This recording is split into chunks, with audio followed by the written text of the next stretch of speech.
Hello, welcome back to the channel. I'm Status Effects, and today I will be giving you an update to my Stormbrand Inquisitor and how the recent changes to the flasks might be affecting the build, and why I think that those changes make the Inquisitor a great option as a league start. So with that, I am extremely excited to be using this as my league start for the upcoming Path of Exile League. Let's get into it. Alright, behind me you can see a little video loop there of the footage of the updated version of the Stormbrand Inquisitor. Now, I did make a video about it last week, and I do recommend that you go check it out if you want to see the first version, I guess, of the build. So there's a lot of changes that I've actually made to the character, and so there's a bunch to talk about today. But the first thing I'd like to go ahead and start off talking about are the changes to the flasks. So, as everybody probably already knows, the flasks were nerfed in a big way, mostly in relation to the elemental and ailment immunities that you could get from flasks when you modded it on there. Now, the way it used to work is that you could mod a flask so that it gave you an immunity to one of the elemental ailments, and then you would get that immunity for the entire duration of the flask effect. Now, that has been changed, and basically you now only get the immunity for like a second, and you already have to have the ailment on your character before the flask will grant the immunity anyway. So this is actually one reason why I think that the Stormbrand Inquisitor is such a great start for this league. And let's go ahead and just get straight into talking about some of the changes that I've made and how we can use the Inquisitor to mitigate that. The biggest thing that we can do, or the one big thing that the Inquisitor has over the other classes is that you get elemental ailment immunities through the use of the Ascendancy Pious Pact. Now, there are other classes and ascendancies that grant you elemental ailment immunities, but I think that the Inquisitors is pretty easy to use, and there's other reasons why I think you can make great use of the Inquisitor that you're about to see here in a moment. Alright, here we are back at the hideout where we're going to discuss some of the finer points of the build, as well as some of the changes we've made. So, yeah, we're not using a shield anymore, so we no longer have block, or not really worrying about block, rather. And there's quite a few other changes. Not having to worry about block, though, freed up a ton of passive points. You know, you can see we've taken these out. This we actually now have anointed on our amulet.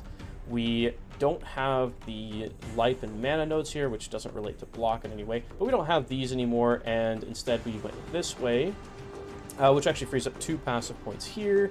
We took all of this out, which frees up a ton of passive points here, and now we put those into cluster jewels, which is a much more effective use of our passive points. One major cluster jewel I want to talk about here is brand loyalty and remarkable. These are super, super important. Now, brand loyalty just gets us a ton of extra damage because it says that enemies take 4% increased damage for each of your brands attached to them. We can have 2 brands attached, and when enemies take increased damage, it's actually a more multiplier. So this is a ton of damage for our build, as well as that attachment range, which is just mostly quality of life, but super, super important. Now, remarkable. This is also really important as far as how I'm concerned. I was having such a big problem keeping my brands up, and cast speed, I can tell you guys here, cast speed is super, super important when it comes to brands, because I don't think the skill is that fast on its own. So having this 8% increased cast speed with brand skills is amazing, but this other mod here where it says skills create brands have skills which create brands, they now have a 35% chance to create an additional brand. So, you know, you'll just be casting here, and you can see I just cast it twice and I just got 4 brands placed out at a time. So it does a lot. It helps you get your brands out so much faster. Now, I also noticed we only have 4 brands now. That's actually because I had to free up passive points from here and from here, which they actually weren't adding that much damage for the build.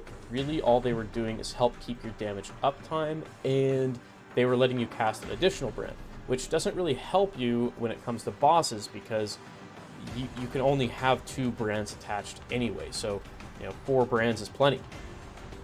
Yeah, so those are the biggest changes that I've made, and the damage has gone up substantially.